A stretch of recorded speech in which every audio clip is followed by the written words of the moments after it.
Mets make massive changes. It's already started. Today, the New York Mets announced a slew of moves, a huge organizational shakeup. There have been multiple personnel changes. Steve Cohen and David Stearns have taken some action.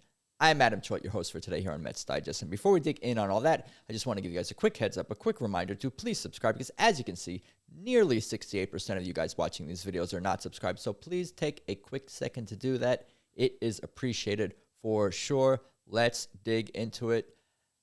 There has been a huge shakeup on the Mets coaching staff. As you can see here from this graphic, this is the release from the Mets. We have made the following changes to our major league coaching staff. Pitching coach Jeremy Hefner, hitting coaches Jeremy Barnes and Eric Chavez, as well as third base coach Mike Sarbaugh, will not return in 2026. Bench coach John Gibbons has resigned.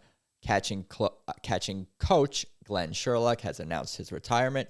Assistant pitching coach Desi Druschel and bullpen coach Jose Rosado have been given permission to speak to other teams pending the selection of a new pitching coach.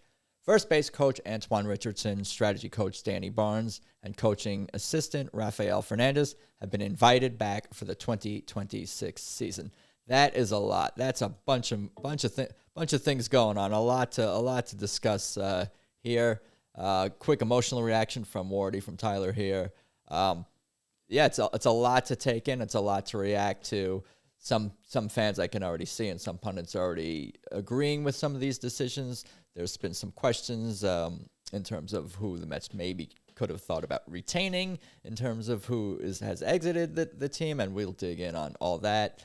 Here's from Andy Martino. The Mets are not bringing back third base and infield coach Mike Sarbaugh, a very popular coach. He helped Brett Beatty progress from a defensive question mark at a corner to a viable middle infielder. More to come. And as far as I recall, during the Sarbaugh tenure, there weren't too many times where he held runners at third or waived runners when he shouldn't, when he made the wrong decision. That's something I think fans will look at the most in terms of a third base coach, always holding up runners when they should send them, or often doing that, or just struggling in that area. I don't think that's something that's been a glaring thing for him. But these are organizational shakeup moves. I'm going to continue to use that term, and that's what happens when franchises in sports struggle, when they disappoint. You can't fire every single player. You can't get rid of every single player. And the first people who tend to leave an organization are the assistant coaches, and as opposed to managers and head coaches in sports. Bench coach John Gibbons told the team he is leaving. He is not retiring. He likes Mendoza and told them he thinks it's time for some new blood in that job. What's interesting about this slew of moves that the Mets made, it's not all firings, it's not all resignings, it's not all one thing. You got a retirement in there. You got coaches looking for other opportunities or being allowed to pursue other opportunities. There's a lot of uncertainty, and I almost want to use the term disjointed in this, but every coach and every person is an individual case, and it's good, and that's the proper way for the Mets to look at things and take every individual case as it is, and making an educated, smart, informed decision in terms of who should stay and who should leave the team. First base coach Antoine Richardson, who was instrumental in helping Juan Soto become a base stealer this season, has survived the Mets coaching purge. During the season, there was never any talk of getting rid of Antoine Richardson at all. I mean, there's quite the opposite. I did a video earlier in the season about the video work that he did in spring training with the team and individual players, as far as preparing them for the season when it comes to stealing bases, and just being able to look at video and analyze pitchers' moves and diving into all that. So he was an essential part of this team's success on the base paths in 2025, and it was just talked about endlessly on the broadcast as well. So he survived. Last bits of Mets news. Here I mentioned before, Antoine Richardson is staying, Rafael Fernandez staying, strategy coach Danny Barnes staying, and the others who've been given permission to go to other teams. Let's dig in a little more on the hitting coach situation, because as you can see here, here's a statement from Eric Chavez, who many Mets fans were calling for him to be fired at multiple points in this season due to the lack of clutch hitting and other things and other elements. But we must remember that these are all human beings, and these are people, and they're friends, and they're well liked, and in many cases well loved in the organization. And I think there's a disconnect, of course, with fans. We can tend to be emotional and just think of these people as robots, as not human, just because they're connected to professional sports. So it's good to keep in mind that these are people, despite our criticisms and some of us being pleased that they have been dismissed. So thankful for my time with the Mets. Thank you to the Cohens, best owners in baseball, and especially the players. That group is super special, and they work their asses off. Be grateful in every situation, on to the next, and that's a good attitude to have. And shame on any fans who threatened him or said things about his family or to his family.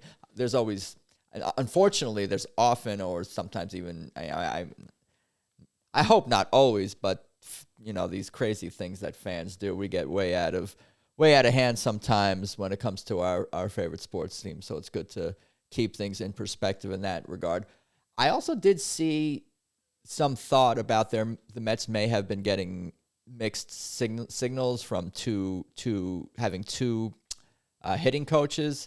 That may be the source of some of their hitting struggles. These are professionals, so it's hard for me to put so much blame on just a hitting coach when these are professional hitters who've been training their whole life for this moment. You shouldn't have to rely on hitting coaches to become a good hitter or maintain your ability or anything like that.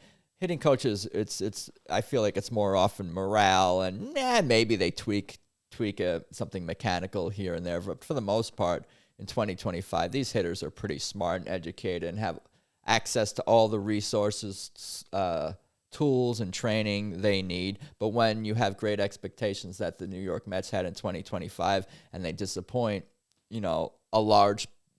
during a large portion of the season, especially with the runners in scoring position in the first half, heads are going to roll, and the young hitters didn't quite develop and produce the way Mets and their fans expected. So that was the reason Chavez had someone had to go. Like I was talking about before, when it comes to sports and changes that teams can make, there's only so many moves you can make, and in baseball, you go from the coaches and then the manager and the GM is next. And it's kind of like in football when you're going to get rid of your coordinators and then the head coach goes and the GM goes, because you can't fire the owner and you can't fire every single player. So there's sort of a hierarchy and order, a method to the madness, if you will.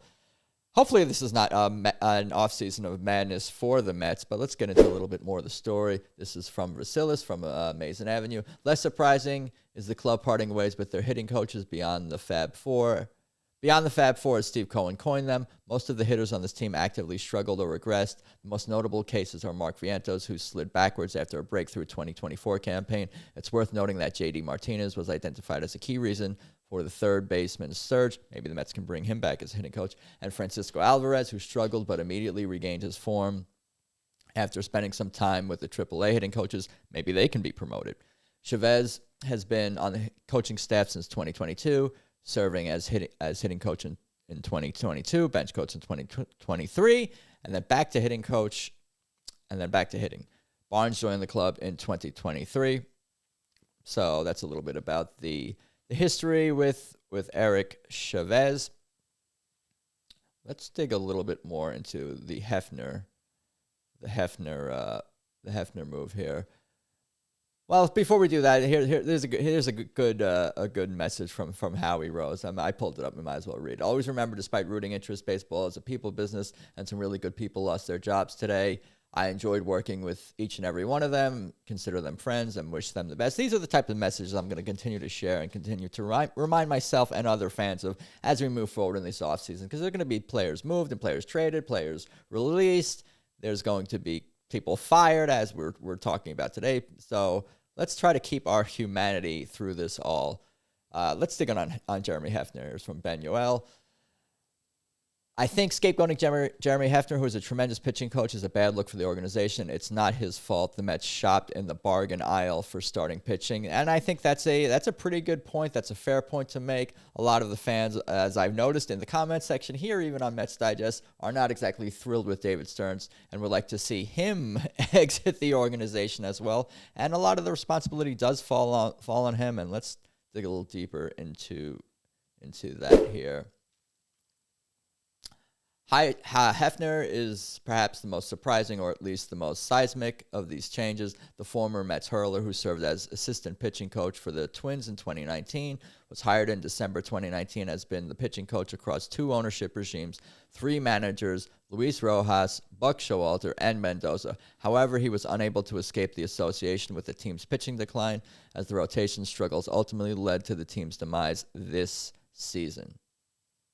The starting pitching was an issue from Danny Abriano from SNY. The starting pitching was an issue from the middle of June on, when injuries to Griffin Canning, Tyler McGill, and Kodai Senga decimated a staff that was already without Sean Manaea and Frankie Montas. So I just want to pause for a second there and just examine all of those, because what of that is Jeremy Hefner's fault exactly? That Griffin Canning got hurt? I don't think so. That Tyler McGill got hurt. Tyler McGill's numbers, I don't have them in front of me, were somewhat decent for him. And he's somebody that I've given up on multiple times and then sort of come back around on over the years. But, and Manaea, he's coming off injury too. How much of that falls on Jeremy Hefner's responsibility plate, so to speak? And he didn't sign Frankie Montas, who's had inconsistent numbers, to say the least, throughout his career, and injury problems as well. So let's continue on here with this quote here. With Manaea and Senga back, the rotation began to underperform, with the aforementioned 2 starters ultimately removed from the rotation, while David Peterson also struggled. The offense, while scoring the 8th most runs in baseball this past season, struggled with inconsistency, also not Hefner's fault. There were also serious situational hitting issues, including with runners in scoring position. Again, I think it's one of those, they're trying to shake things up moves, and there may have been some discussion. We're never going to know the full truth when it comes to these moves, whether it was almost like, I said, it sounds like Jeremy Hefner was forced out, but maybe he ultimately had some say in that too, and because the responsibility that is not totally on him for the failures of the pitching staff this season. That's for sure. Don't cry because it's over. Smile because it happened. That's James Shiano with his Jeremy Hefner jersey there. But what do you guys think about all these moves? Which ones are you happy about? Which ones are you upset about? Do you agree with all of them? Did you want Jeremy Hefner to stay? Who should be the next hitting coach? Did you have anyone in mind? David Wright? No. We'll see how things shake out. Lots of more news and rumors and stuff to come here on Mets Digest in the coming days, weeks, and months, as the hot stove continues to get hotter for the Mets. Unfortunately, not in the playoffs this year. As the other teams continue on, we will be examining all the moves the Mets can do to improve the team. But let me know what you think about all this in the comments below. Like, share, do all the things, and let's go Mets.